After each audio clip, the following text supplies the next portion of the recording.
Imagine being a kid in Europe, gleefully unwrapping a shiny Kinder Surprise egg, half chocolate treat, half mystery toy, and thinking you've hit the jackpot. Now imagine walking through an airport in the US and being stopped at customs, where your innocent chocolate egg is seized like you're smuggling something dangerous. Welcome to the strange world where Kinder Surprise, a beloved European snack, is seen as a serious safety hazard on US soil.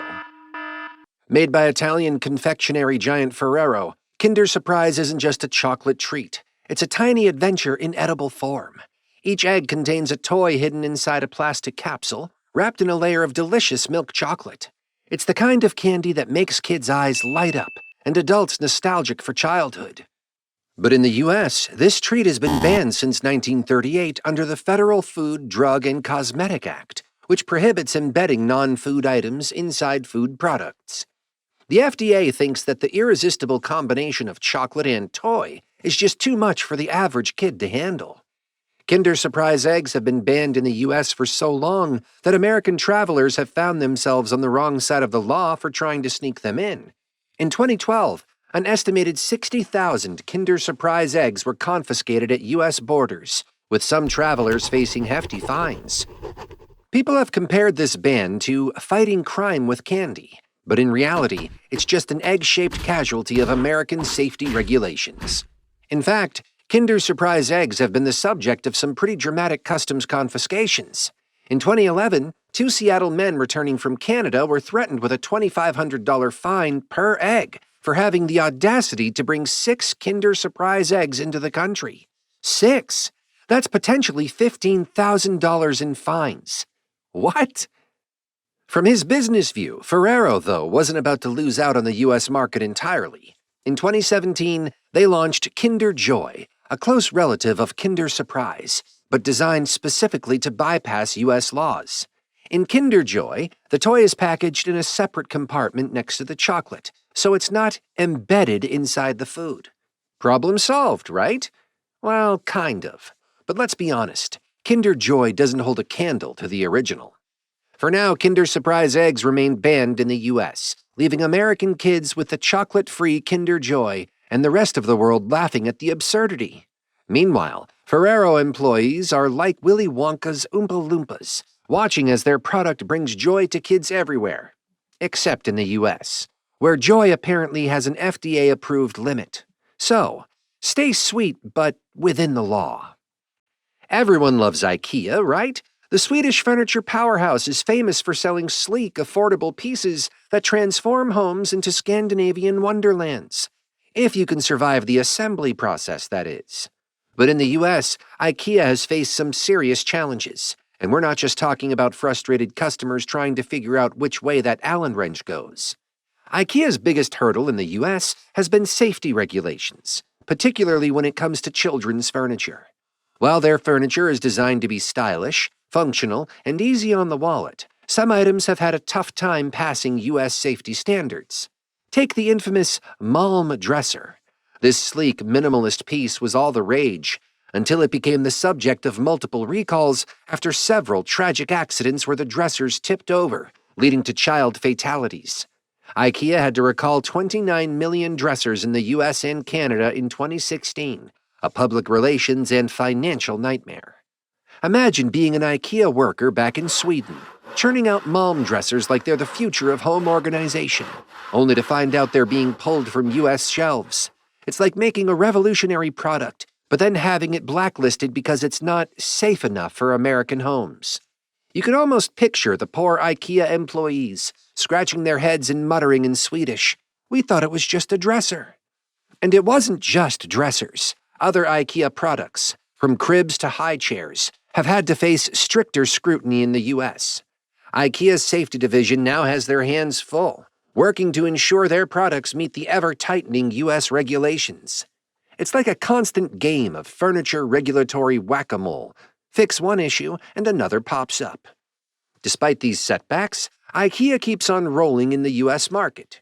Americans still flock to IKEA for their budget-friendly, stylish furniture, even if they occasionally have to return a piece because of safety recalls. In fact, IKEA's meatballs have almost become a bigger draw than the furniture itself. Maybe because they're the only thing in the store that doesn't come with an instruction manual. In 2020, IKEA paid a $46 million settlement to the family of a toddler who was killed when a Malm dresser tipped over. This prompted even more focus on product safety, and IKEA has since redesigned many of its pieces to meet tougher standards. So, next time you're wrestling with an IKEA bookshelf, spare a thought for the designers and safety experts who had to jump through hoops to get it to your home. And remember, when in doubt, just grab a plate of Swedish meatballs and take a break. Coca-Cola, the undisputed king of soft drinks, has been around for over a century, quenching thirsts and fueling sugar highs worldwide. But even the mighty Coca-Cola isn't immune to failure, and that's exactly what happened with Coca-Cola Life, a well-intentioned but ultimately doomed attempt to tap into the health-conscious U.S. market. Launched in 2014, Coca-Cola Life was meant to be the green-labeled, guilt-free sibling of Classic Coke. Its selling point? Stevia. Coca-Cola Life was sweetened with a blend of sugar and stevia, a natural sweetener that was supposed to cut calories without cutting the fun. Coca-Cola Life boasted 35% fewer calories than regular Coke, marketed as the perfect middle ground between diet soda and full-sugar Coke. It was like Coke's way of saying, hey, we're trying to be healthier, but not too healthy. However, things didn't exactly go as planned. While Coca-Cola Life made waves in some international markets like Argentina and the UK, it flopped hard in the US. Why? Because when it comes to soda, Americans don't want half measures. They either want the full sugar rush of regular Coke or the zero-calorie promise of Diet Coke and Coke Zero. Coca-Cola Life's message of reduced calories wasn't satisfying anyone. It was like trying to market a salad-flavored pizza. Nice idea, but nobody asked for it. You can almost imagine the scene at Coca-Cola's Atlanta headquarters.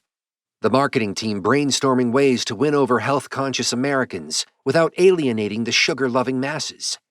How do we make people feel better about drinking soda without making it taste, healthy? They must have thought they cracked the code with stevia. But nope. Americans either couldn't get behind the taste or simply weren't buying into the idea of a soda that was sort of healthy but not really. Real-life example. By 2017, Coca-Cola had quietly started pulling Coca-Cola Life from U.S. shelves, admitting that it just wasn't resonating with American consumers. Its slow death in the U.S. is a classic case of a brand misreading its audience. In other markets, Coca-Cola Life is still hanging on, but in the U.S., it's just another footnote in Coke's long history of product experiments. So next time you're reaching for a Coke, just remember, Coca-Cola Life tried to balance health and indulgence, but in America, you either go big or go home. Sometimes even the biggest brands stumble, and sometimes the only life we need in our soda is the fizz. Imagine being in charge of creating ice cream for a global giant like Unilever, which owns some of the most famous brands like Ben & Jerry's, Magnum, and Breyers. You'd think it's all about crafting creamy, dreamy flavors and watching people scoop up your products by the tubful. But in the US, even ice cream can become a bureaucratic headache that would make anyone's brain freeze. Unilever's big US ice cream headache comes from navigating the labyrinth of American food regulations. The U.S. has very specific standards for what can and cannot be called ice cream. It's like having a strict teacher who insists you follow every rule to the letter. For example, to be labeled ice cream, a product must have a minimum of 10% milk fat. That's right, 1% too little and you're in frozen dessert territory, which doesn't quite have the same ring to it. Imagine a Unilever employee who's been working on a new flavor, Chunky Monkey's Cousin, a luscious blend of banana ice cream with swirls of peanut butter and caramel. After months of perfecting the recipe, they get the bad news. The milk fat content is 9.8%. Suddenly, what was destined to be the next big thing is downgraded to frozen banana delight. It's like throwing a party and finding out you forgot to invite the guest of honor, milk fat. And it's not just about meeting milk fat requirements. U.S. regulations also cover everything from food dyes to sweetener types. Unilever has to adjust its recipes to ensure compliance without sacrificing flavor. It's like trying to cook a gourmet meal using only ingredients from a vending machine. Take the Breyers ice cream scandal. In 2015, consumers noticed that their beloved Breyers ice cream was using more artificial ingredients and less cream than advertised. The company faced a backlash and had to scramble to fix its formula to meet not just customer expectations, but also regulatory standards. It was a bit like a reality TV show. Who wants to be an ice cream quality control officer? Unilever also faced challenges with Magnum ice cream, especially with its premium lines. The company had to carefully adjust ingredients to fit U.S. labeling laws while keeping the signature rich flavor. One misstep could turn a Magnum bar into just another chocolate-covered frozen treat.